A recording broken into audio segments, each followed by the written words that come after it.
Hi friends, कसे आहात सर्व? मजेत आहात ना? मजेतच असायला हवं. आज तुमच्यासाठी खूपच अशी पारंपरिक मुखवासची रेसिपी आणली आहे. मैत्रिणींनो, व्हिडिओ कुठेही स्किप करू नका. पूर्ण व्हिडिओ पहा, म्हणजे तुम्हाला कळेल की तो मुखवास आहे तो आपण तुमच्या घरात जे साहित्य अवेलेबल आहे त्या साहित्यामध्ये बनवू शकता.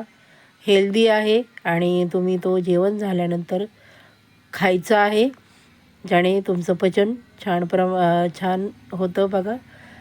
त्यासाठी आपण बडीशेप घेतली आहे बघा, 250 ग्राम वजनी प्रमाणात, आणि वाटीचं प्रमाण म्हटलं तर 2.5 वाटी घेतलं आहे बघा.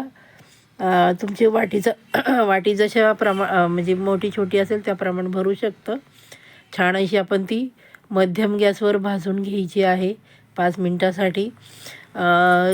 बडीशेपने आपलं पचन सुधारतं आणि कृमींचा नाश होतो. महत्त्वाचं म्हणजे जेवणानंतर अवश्य बडीशेप ही खाल्लीच पाहिजे. त्यामध्ये भरपूर प्रमाणात फायबर असते आणि महत्त्वाचं म्हणजे आपलं पचन सुधारण्यास खूप फायदेशीर आहे. छान अशी आपण ती मध्यम गॅसवर भाजून घेणार आहोत. तुमच्याकडे जी बडीशेप अवेलेबल आहे ती तुम्ही घेऊ शकता. तो भाजताना छान असा घमघमाट सुटतो बघा. अशी आपण छान भाजून घ्यायची आहे. आणि महत्त्वाची टिप्स म्हणजे तुम्ही हे सर्व साहित्य मध्यम गॅसवर भाजायचं आहे, मोठ्या गॅसवर नाही. नाहीतर तुमचं जे साहित्य आहे ते करपेल आणि तुमचा जो मुखवास आहे त्याची टेस्ट बिघडू शकते. म्हणून आपण मस्त असं मध्यम गॅसवर छान खरपूस भाजून घ्यायचं आहे. बघू शकता आपलं जे बडीशेप आहे ती आपली छान अशी भाजून झाली आहे बघा.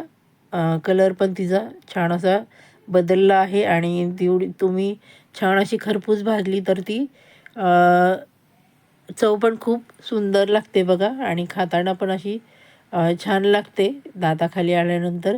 खूप सुंदर अशी रेसिपी आहे बघा, जी की आपल्याला पचनाचे अनेक प्रॉब्लेम असतात, बद्धकोष्ठतेचे अनेक प्रॉब्लेम असतात, त्यांच्यासाठी खास अशी रेसिपी आहे. हे बघा आपण छान असे भाजून घेतो आहे. मध्यम गॅसवर भाजायचं आहे. 5 मिनटं झाले आहेत. आपण आता ते काढून घेतलं आहे. त्यानंतर आपण अर्धी वाटी ओवा घेतला आहे आणि वजनी प्रमाण म्हटलं तर 100 ग्रॅम ओवा घेतला आहे बघा. आणि तो पण आपण छान असा मध्यम गॅसवर भाजायचा आहे. ओवा जास्त भाजला नाही तरी चालतो, तो लगेच कसं ते छोटा असतो त्यामुळं पटकन भाजला जातो. त्याचा वास तुम्हाला भाजताना कळेलच. आपण 2 मिनटासाठीच ओवा भाजून घेणार आहोत. मी सर्व साहित्य छान असं निवडून घेतलं आहे. आणि हे बघा आपलं छान असा ओवा भाजताना तर एवढा छान वास येतो आहे ओव्याचा. आणि ओवा हा आपल्या शरीरासाठी खूप फायदेशीर आहे आणि तो पचनासाठी पण आपल्या उपयोगी आहे. ज्याला गॅसेसचा त्रास आहे त्यांच्यासाठी तर खूप छान असा स्रोत आहे हा. ओवा खाण्याने आपले पचन सुधारते आणि महत्त्वाचं म्हणजे आपलं पोट साफ होण्यास मदत होते. आणि ज्यांना गॅस झाला आहे त्यांच्यासाठी तर अगदी छान असं ओव्याचं आहे. त्यानंतर आपण ओवा काढून घेतला. त्यानंतर आपण 100 ग्रॅम वजनी प्रमाणामध्ये 100 ग्रॅम जवस घेतला आहे. काही ठिकाणी जवस म्हणतात, काही ठिकाणी अळसी म्हणतात. तुमच्याकडे काय म्हणतात ह्याला कमेंट करून सांगायला अजिबात विसरायचं नाही. अळसी ही पण आपली वजन कमी करण्यासाठी छान असं ते फायदेशीर आहे. बद्धकोष्ठतेचा ज्याला त्रास आहे त्यांच्यासाठी पण फायदेशीर आहे. आणि ती खाल्ल्यानंतर आपलं जे पोट आहे ते व्यवस्थित साफ होतं. ती जसं हे बघा असं जेव्हा तडतड आवाज येईल तेव्हा आपली जी जवस आहे, अळशी आहे ती भाजून झाली आहे. ती आपण काढून घेतली. त्यानंतर मी 1 वाटी ती घेतली आहेत आणि वजनी प्रमाण म्हटलं तर 100 ग्रॅम ती घेतले आहेत. ते पण आपण छान असे मध्यम गॅसवर रंग बदलेपर्यंत भाजायचे आहेत. आणि तिळाचं महत्त्व म्हणजे त्यामध्ये भरपूर प्रमाणात फायबर आणि स्निग्धता असते.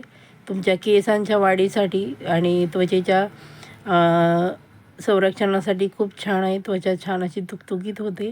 त्यामुळं थंडीमध्ये तर तीळ अवश्य खावे. अशा प्रकारे आपण छान असं सर्व साहित्य भाजून घेत आहोत. तीळ हे बघा, तीळ पण असे तडतड तडतड वाजायला लागले आणि त्याचा रंग बदलला की समजायचं आपले तीळ छान असे खरपूस भाजून झाले आहेत.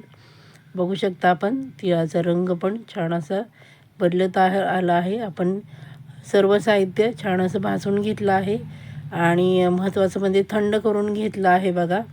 माझा लवंग, दालचिनी आणि मिरे आणि हिरवी वेलचीचा व्हिडिओ स्किप झाला आहे, पण मी त्यामध्ये ॲड केलं आहे. त्यामध्ये आपण हे बघा आपण काळं मीठ आणि साधं मीठ असं टाकून छान असं जाडसर दळायचं आहे, जास्त बारीक नाही दळायचं, म्हणजे ते खाताना छान असं दाताखाली पण येईल. आणि तुम्ही जर जास्त बारीक जर केलं तर ते तुम्हाला खाल्ल्यानंतर ठसका लागू शकतो. अशा प्रकारे छान असं मुखवास बनवलं आहे. पूर्ण व्हिडिओ तुम्ही पाहायचा आहे म्हणजे तुम्हाला कळेलच. माझा व्हिडिओ आपण शेवटपर्यंत पाहता त्याबद्दल सर्वांचे मनापासून धन्यवाद. चॅनलला अजूनही सबस्क्राईब केलं नसेल तर पटकन सबस्क्राईब करून घ्या, लाईक करा, शेअर करा, छानशी कमेंट करा आणि हाईप करायला अजिबात विसरायचं नाही. सर्वांचे मनापासून खूप खूप धन्यवाद.